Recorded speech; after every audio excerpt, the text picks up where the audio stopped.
In this lesson, we'll be creating multiple setup sheets.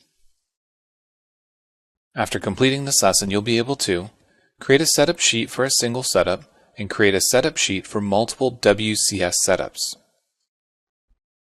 Let's carry on with the file from the previous example, and let's talk about creating setup sheets for our toolpaths. First, we have our soft jaw setup 1 selected. We're going to go to Actions and select Setup Sheet. We need to select a location, and once we select the folder, notice that it says one or more operations are invalid.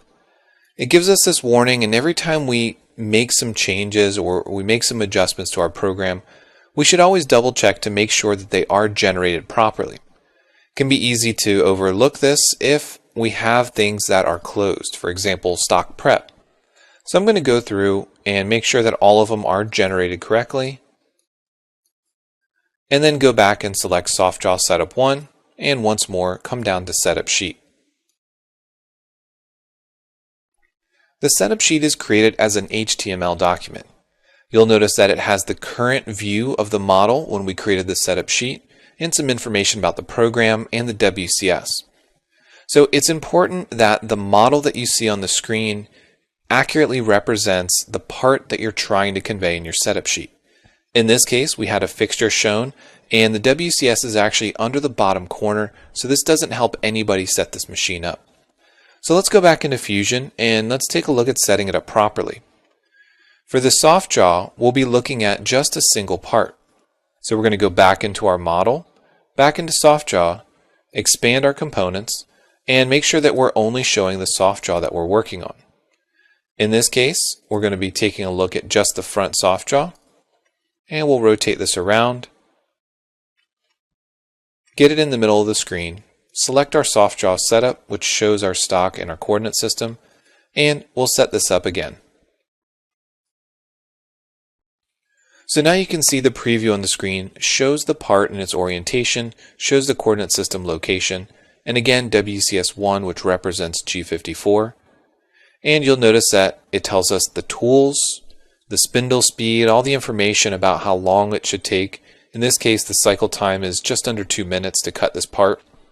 And then it goes through the operations. The tool that's used in each, information about the travel, whether or not coolant is on, and all this information is going to be extremely helpful. But back in Fusion, what if we tried to output multiple setups at the same time? These have two different coordinate systems, two different WCS offsets. So let's select both of these and try to create a setup sheet. Notice again we get the same warning, multiple WCS settings have been selected. We're going to select OK and take a look at the result. So notice here it says WCS 1, 2, gives us information, the number of operations, but it posts everything out in order. So while it does give us information about multiple WCS offsets, the information that we're getting doesn't necessarily help somebody set up those coordinate systems. As we look through the operations, you can see that we have WCS1, WCS1, WCS1. As soon as a new WCS is created, we do have new in bold letters, all caps, and an exclamation point. So this does tell us that there is a WCS shift to G55 in this case, because WCS number 2 is G55. So this information is helpful because we know what tools we're using, we know when the change in WCS happens, and also when we go back up here, we know that we have 6 operations, which tools we're using, and the information about those. So we know what to set up in the machine. However, the big issue here is that the image in the setup box doesn't accurately show the location of both WCSs. If we go back into Fusion, the second setup for our soft jaw has the WCS located on this side. However, the first setup has it located on the other side. We can't see both of these at the same time, so when we're outputting the code, we can only show one or the other. A way around this is to manually take screenshots of each and put them in the report manually. Again, this is an HTML document that gets created, so there is some level of editing that you can do, but it's not going to be as straightforward as just like a Word document.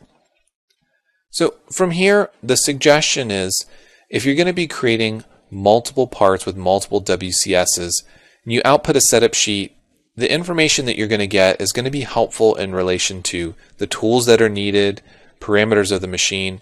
However, you want to be extra careful about how you define the coordinate systems and the specific parts. If you happen to be able to show both parts at the same time, where in this instance it's the same part in two different orientations, then maybe you can add some additional notes to help identify where those coordinate systems are. But again, just a word of caution, when you're creating those setup sheets, make sure you understand the implications of what you're doing whenever you select multiple setups. From here, let's make sure that we save this file before we move on to the next step. Thank you for watching our channel. Please like, share and subscribe our channel, and don't forget to press on bell icon.